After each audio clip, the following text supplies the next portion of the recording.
എന്തായി ചേട്ടാ, പൈസ സെറ്റായാ? ഫംഗ്ഷന്റെ ഡേറ്റിംഗ് അടുത്തു. അമ്മായി വിളിച്ചിരുന്നു. 1 പവനെങ്കിൽ എന്തായാലും കൊടുക്കണം. ഒന്ന് നിർത്തണ്ട. അറിയണവരോട് അറിയാത്തവരോടൊക്കെ കടം ചോദിച്ചു. ഇന്നലെ വരെ നല്ലോണം സംസാരിച്ചിരുന്ന എന്റെ കൂട്ടുകാർ ഇന്ന് തന്നെ കാണുമ്പോ മുഖം തിരിഞ്ഞാ നടക്കുന്നത്. എന്നെ കൊണ്ട് 1 പവൻ പോയിട്ട് 1/2 പവൻ പോലും കൊടുക്കാൻ പറ്റില്ല.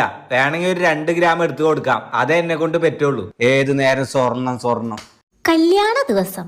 എടാ, അമ്മായിക്ക് പറഞ്ഞാ മനസ്സിലാവൂടാ. വായോ വായോ, സുഖായിരിക്കണോ രണ്ടാളും?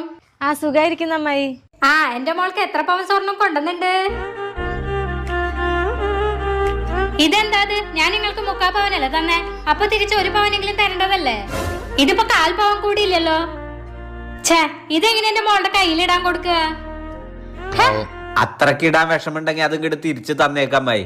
എന്താ മോളെ നിന്റെ ചേട്ടന്റെ സംസാരത്തിന് ഒരു കാനം? പിന്നെ എങ്ങനെ സംസാരിക്കണം അമ്മായി? മണ്ഡപത്തിൽ പോലും കേട്ടാതെ വാതിക്കൽ നിർത്തി എത്ര പവൻ കൊണ്ടുവന്നു ചോദിച്ചു കഴിഞ്ഞാൽ